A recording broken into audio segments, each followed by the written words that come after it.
Pertemuan ini kita akan mendiskusikan satu tema di Pancasila, yaitu Pancasila sebagai sistem filsafat ya.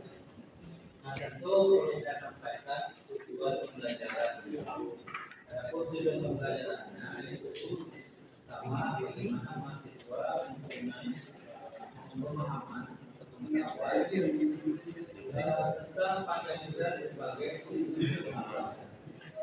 Yang kedua tentu secara keterampilan bagaimana mahasiswa mempunyai atau dapat mengidentifikasi atau menganalisis ya bagaimana Pancasila sebagai sistem filsafat, termasuk bagaimana untuk menganalisis identifikasi dinamika dan tantangan Pancasila ya dari dulu sehingga hari ini ya. Nah itu kira-kira tujuan dari pembelajaran pada tema Pancasila sebagai sistem filsafat.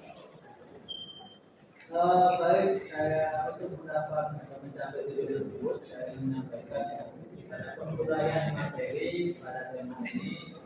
Yaitu yang pertama, bagaimana kita memahami apa itu filsafat. Nah, ini saya mengenal pada sebagai sistem filsafat, maka perlu dipahami dulu apa itu filsafat. Dan seperti apa filsafat. Baru nanti kita lihat bagaimana Pancasila sebagai sistem filsafat, termasuk bagaimana lalu sejarahnya, misalkan dari sisi historisnya bagaimana, dari sisi sosiologisnya Pancasila sebagai sistem filsafat, dari sisi politisnya.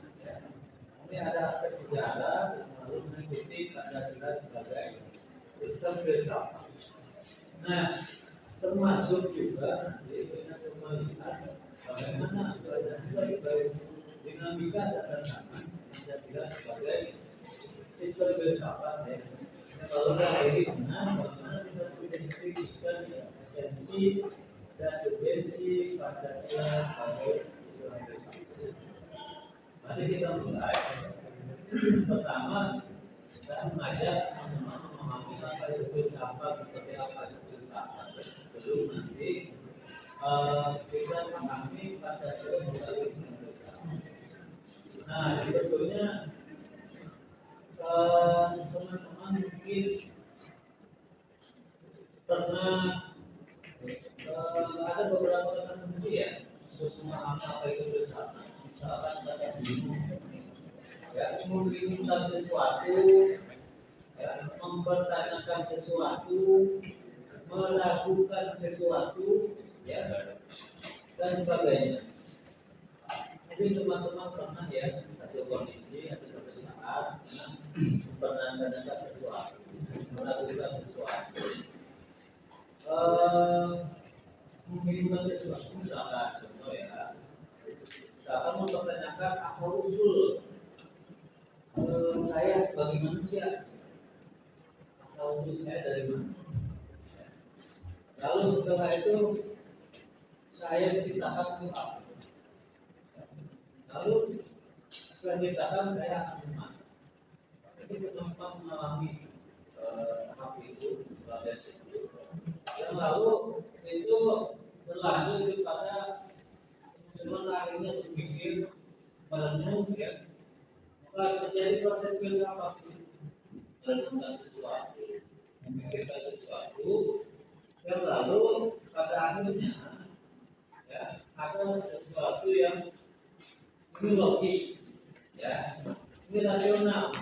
Tapi setelah melalui proses tadi, mempertanyakan sesuatu, melakukan sesuatu, membingungkan sesuatu, lalu ada proses kita berpikir, merenung, dan ada hasilnya yaitu suatu sesuatu yang kita akan rasional.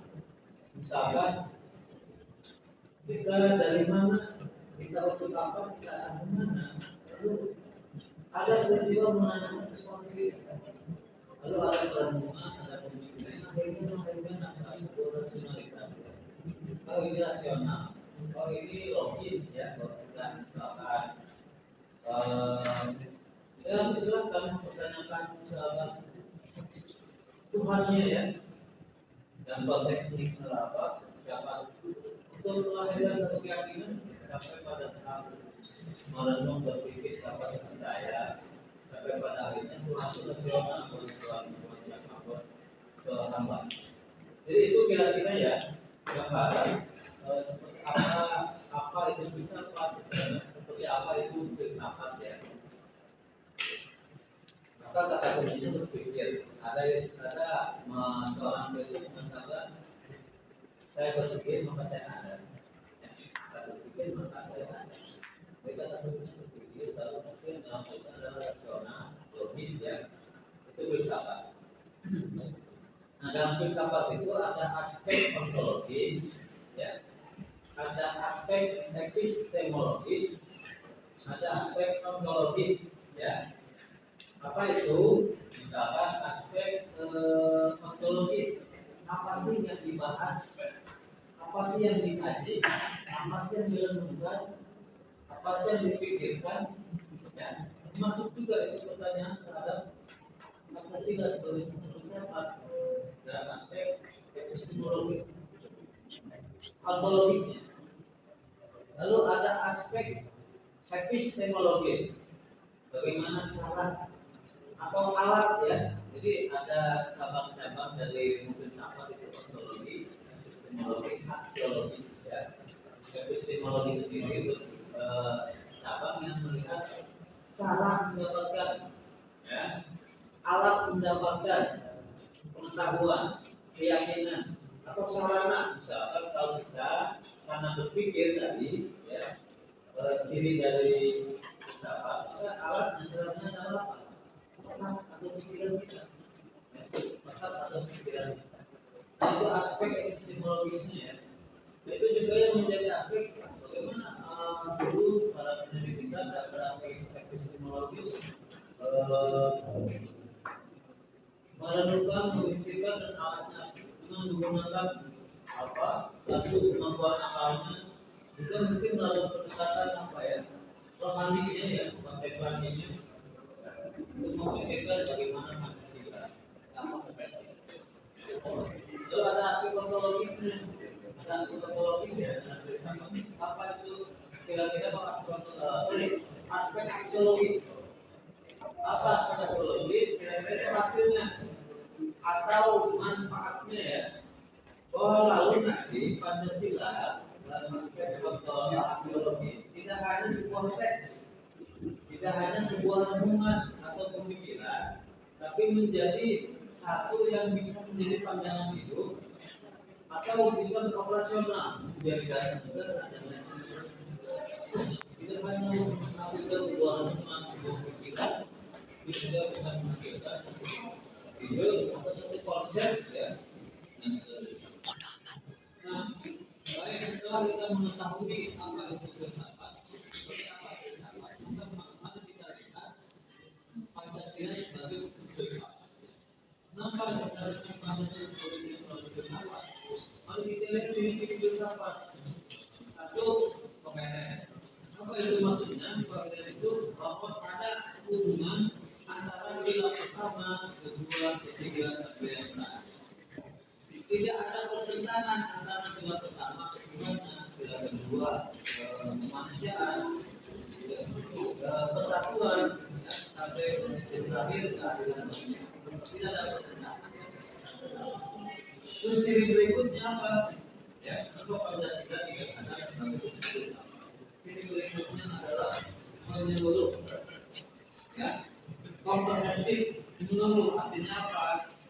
Apa yang dipikirkan oleh pendiri bangsa sudah komprehensif, sudah menyeluruh. Pancasila ya sebagai filsafat menyeluruh, sudah komprehensif, sudah memenuhi kebutuhan ya, baik itu negara Indonesia sebagai negara yang baru saat itu maupun hari ini. Jadi ciri pertama adalah koheren, yang penentangan. antara sila dengan sila yang lain. Ciri kedua kompetensi dan ciri ketiga adalah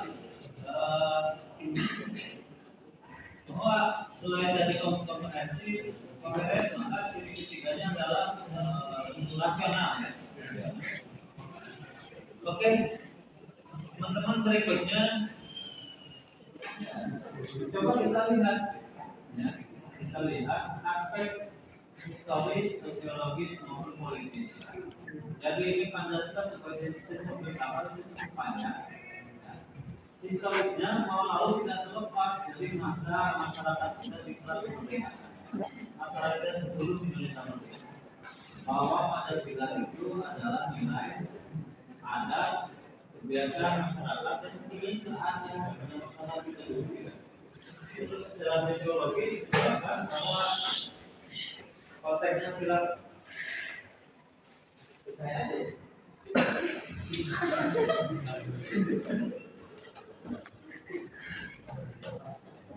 Aspek sosiologisnya misalkan ada ketuhanan yang Maha Esa. Bahwa dulu sebelum ada sila pertama ketuhanan Maha Esa, sebetulnya masyarakat itu sudah dekat dengan kepercayaan. Misalkan apa? Monoteisme, ya, percaya kepada pohon, percaya kepada apa lagi, dan lain sebagainya. Nah, kalau dari sisi aspek politis, nah teman-teman, aspek politis ini sebetulnya kita bisa lihat dari pidato-pidato mulai dari Soekarno, ya, pidato Soeharto sampai pidato Habibie. Itu bisa kita lihat Soekarno misalkan menyebut bahwa Pancasila sebagai falsafah Indonesia dan seterusnya, ya. Baik, selanjutnya teman-teman, mari kita lihat bagaimana dinamika dan tantangannya, ya. Dinamika dan tantangan. Kalau di era Soekarno, ya, Pancasila hanya jadi pandangan itu sebuah keyakinan. Nah, di era Soeharto itu juga sampai pada tahap praktis, ya. Praktis itu maksudnya apa? Misalkan bentuknya ada contoh misalkan antara keempat, ya. Pedoman penghayatan pengamalan nilai Pancasila. Ya. Lalu di era reformasi, ya, di era reformasi dinamikanya bagaimana lalu muncul jadi wacana akademik. Misalkan bahwa pendidikan Pancasila masuk ke kurikulum perguruan tinggi, ya, itu dinamikanya. Nah, selain itu mari kita lihat bagaimana tantangannya. Ya, tantangannya kira-kira begini. Ada dua kelompok tadi. Pertama kelompok kapitalisme atau aliran, ya. Yang kedua komunisme. Nah, kita itu tidak kapitalis, tidak komunis, tapi yang kapitalisme dia itu menjadi tantangan, ya. Jadi Pancasila sebagai filsafat. Apa maksudnya? Kalau di kapitalis itu ada kebebasan yang luar biasa terhadap individu, terhadap swasta. Ya, ada kebebasan yang luar biasa. Artinya bahwa nanti di kapitalis itu siapa yang kuat siapa yang menang. Pemodal sekarang. Nah itu di kapitalis yang Indonesia tidak seperti itu. Termasuk di komunis itu individu itu sempit, tapi negara sangat dominan. Indonesia pun tidak seperti itu. Ya. Jadi tidak memberikan kebebasan seluas kepada individu, tapi negara juga tidak dominan. Ya. Artinya ada ya fungsi Pancasila sebagai simbol apa bagi Indonesia kita di sana. Ya, tidak terlalu memberikan kebebasan kepada individu atau swasta. Tapi juga jika negara tidak sangat dominan, artinya misalkan negara atau mengatur ekonomi individu tidak, ya, tidak seperti komunis, tapi Indonesia tidak bisa tidak mau individu. Yang lalu misalkan komunis berdampak pada kalau kita sama poli, ya, artinya karena ada komunitas individu, ada monopoli bisa saja ada satu kelompok yang sangat kuat, tidak ada kelompok yang sangat menurut, ya, tidak kuat. Nah itu kalau kita tidak seperti itu ya. Nah baik terakhir nanti kita diskusikan ya bagaimana Pancasila sebagai filsafat dan terkandung dalam masing-masing sila. Misalkan sila pertama ya itu anak yang saya pada misalkan bahwa kita dalam menjamin keyakinan ya, menjamin keyakinan semua warga negara. Lalu misalkan kekuatan masyarakat. Selanjutnya dalam misalkan manusia yang ada berapa negara itu memiliki hak manusia. Lalu persatuan Indonesia bahwa kita bersatu tapi dalam perbedaan. Ya. Persatuan itu kita bingkai dalam perbedaan. Bahwa kita tahu ada banyak perbedaan bukan agama tapi karena itu persatuannya beliau bersama kita. Terakhir ada nilai keadilan sosial, nilai keadilan sosial. Baik itu saja yang saya dapat sampaikan. Mudah-mudahan bermanfaat. Sampai bertemu di berikutnya. Mohon maaf dan yang berkenan. Assalamualaikum warahmatullahi wabarakatuh.